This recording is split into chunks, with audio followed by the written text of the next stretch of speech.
Here is a number that Malaysia's tourism officials want you to see. 42.2 million international visitors in 2025. That's bigger than Thailand. It's more than Malaysia's entire population. It is, by any headline measure, a spectacular tourism recovery. The Visit Malaysia 2026 campaign is the biggest national tourism push in years, backed by 550 million ringgit in government funding, 318 events scheduled across 12 months, and an official target of 35.6 million international tourists this year, plus projected revenue of 147.1 billion ringgit. The promotional material calls it surreal experiences. The hashtag is #Malaysia Truly Asia. By the numbers, Malaysia is winning. Here is a number that Malaysia's tourism officials do not want you to look at too closely. A third of those 42.2 million visitors were day trippers, not tourists. Day trippers. People who cross the border from Singapore to buy groceries, fill their tanks, get a haircut, eat a meal, and drive home. Their average spend?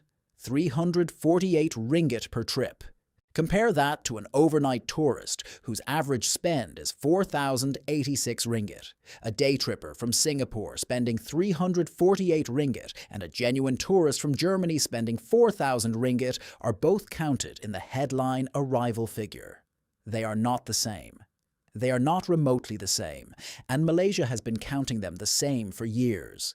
So when the tourism ministry stands up and announces record-breaking visitor numbers, the honest translation is this: a lot of people drove in from Johor Bahru to buy cheap petrol and drove back. Congratulations. That's definitely the kind of tourism economy a country builds 550 million ringgit campaigns around. Let's be fair, because there are real things going right. Chinese tourist arrivals are genuinely strong, up 20% above 2019 levels, supported by mutual visa-free agreements. Chinese visitors contribute about 20% of total tourism receipts, despite being only 13% of arrivals, which tells you exactly what high-value, long-stay tourism actually looks like. Penang had a record year in 2024. Sabah pulled in 3.79 million visitors in 2025, with 8.74 billion ringgit in receipts. The food alone, the char kway teow in Georgetown, the nasi lemak at a proper mamak at 2 a.m., the laksa in Ipoh, is worth the airfare from anywhere. Malaysia has extraordinary natural assets, genuine cultural depth, and some of the most diverse and excellent cuisine on earth. I'm not here to tell you Malaysia isn't worth visiting. I'm here to tell you there are specific, documented, fixable reasons why the tourists who matter most, the long-haul, high-spending, week-long visitors from Europe, Japan, South Korea, and Australia, are not coming back the way they used to, and the locals know exactly why. Now let's go through them one by one. From 2017 through 2019, before the pandemic changed everything, Malaysia consistently set tourist arrival targets and consistently missed them. The 2017 target was 31.8 million. Actual, 25.95 million. The 2018 target, 33.1 million. Actual, 25.83 million. The 2019 target, 34.5 million. Actual, 26.1 million. The 2024 target was 27.3 million tourists. Actual, 25 million, not counting the excursionists they now bundle into the headline figure. These aren't rounding errors. These are multi-million visitor gaps every single year for almost a decade. What does it tell you when a country misses its own tourism targets by millions of people year after year, and the government's response is to set an even higher target for the following year?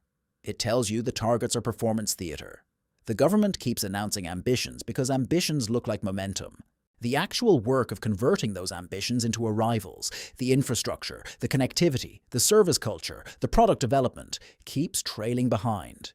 Here's where it gets interesting, because the gap between the headline number and the economic reality points directly at a problem that Malaysian tourism operators have been raising for years. In 2023, an entrepreneur named Arthur Wilkinson, who had run Malaysia's first flotation therapy center in Penang for years, packed up his business and moved it to Bali. He told Al Jazeera directly, "Malaysia is losing massively to Thailand and Indonesia." A veteran inbound tour operator named Fabio Delisi, who has operated in Malaysia, Indonesia, and Singapore since the early 90s, said the same thing to Al Jazeera. Malaysia's tourism development has suffered from inconsistent policies and promotional activities for decades. The owner of Frangipani Langkawi Resort and Spa, one of the island's oldest eco-resorts, told the same outlet that his European clientele had dropped from 80 to 90% occupancy to around 60%. Fewer flights from Europe, higher prices, less perceived value compared to competitors. These are not abstract problems. These are people who built their businesses around Malaysia's tourism promise and are watching it underperform in real time. Why isn't Europe coming back? Part of it is flight connectivity. Malaysia does not have the direct route network that Thailand and Vietnam have built to European markets. Part of it is price competitiveness. Langkawi is no longer cheap relative to Bali or Koh Samui. Part of it is the political messaging that occasionally leaks out and triggers international headlines. In 2023, the Kedah state government floated a possible ban on alcohol sales in Langkawi, a duty-free island whose entire tourism identity is built around being a place where you can drink legally in a predominantly Muslim country. The state chief minister later clarified that Langkawi's duty-free status was under federal jurisdiction. But the damage from the headline was already done. Tour operators across Europe and Australia heard Langkawi might ban alcohol and started directing clients elsewhere. That's not hypothetical. That's how international tourism markets work. The perception of accessibility matters as much as the actual policies. Now let's talk about something that happened on January 1st, 2026, New Year's Day, the official launch day of Visit Malaysia 2026. The Tourism, Arts and Culture Minister Tiong King Sing was at Kuala Lumpur International Airport handing out souvenirs to international passengers. And he used the occasion to publicly reveal that the government had been receiving complaints from tourists about unfriendly treatment. Locals appearing irritated when tourists asked for help, interactions that left visitors feeling unwelcome. He said, on record, to the press, on the first day of the country's flagship tourism year, when tourists ask for help, some members of the public have been less than friendly and even appeared irritated. Let that sit for a moment. The tourism minister's opening statement for Visit Malaysia 2026 was not welcome to paradise.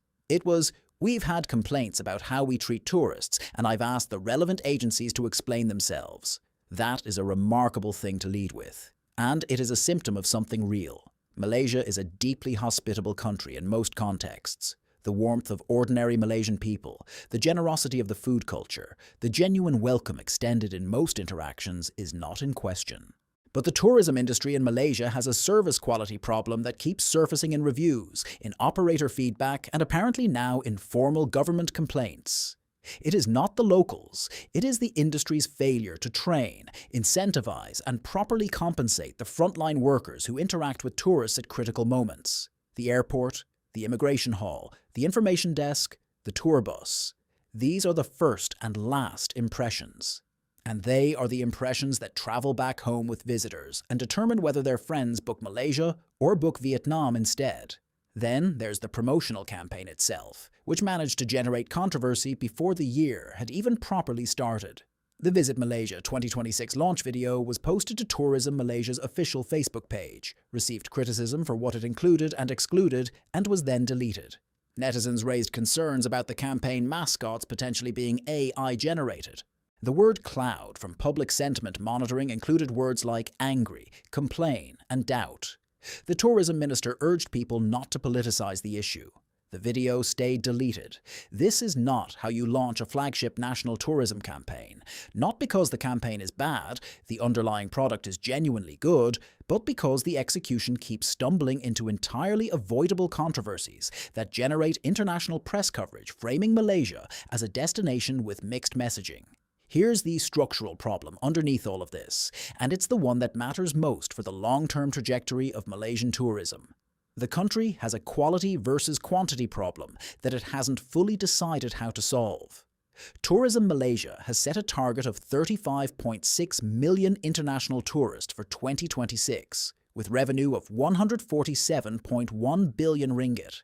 It has simultaneously acknowledged multiple times through multiple spokespersons that the focus needs to shift from volume to value.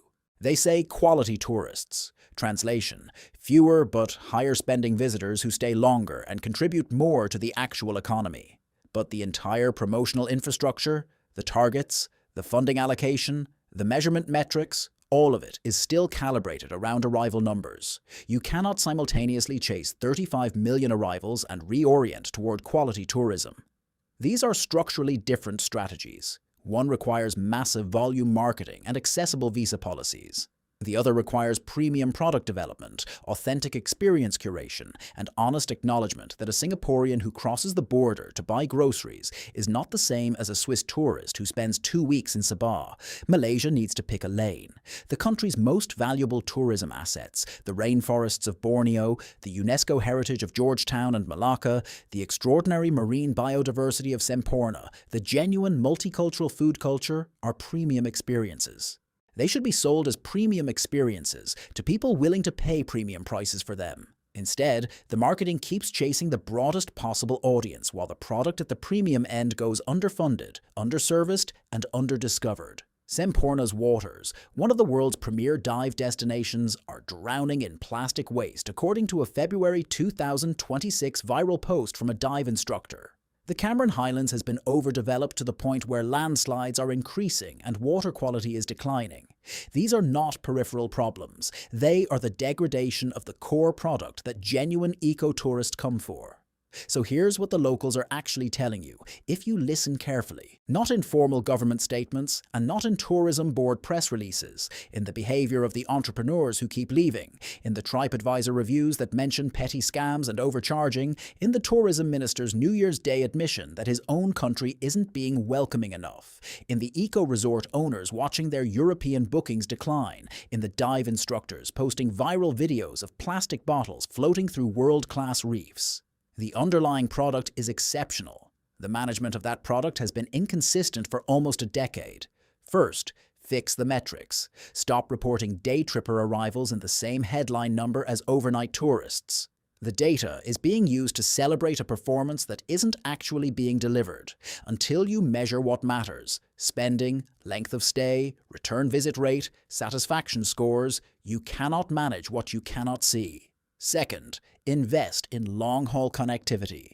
The single biggest competitive disadvantage versus Thailand and Vietnam is direct flight routes to European and long-haul markets. This is an infrastructure problem with a known solution. It requires serious work with airline partners and route incentives. Third, protect the premium product. Semporna's reefs, the Cameron Highlands ecosystem, the heritage streets of Georgetown. These require active conservation investment, visitor capacity management, and enforcement that treats environmental degradation as an economic threat, not just an aesthetic concern. A degraded reef is not just sad, it is a destroyed tourism product worth billions of dollars per year. Fourth, train, pay, and recognize frontline service workers properly. The minister's New Year's Day complaint about unwelcoming service is a workforce policy problem.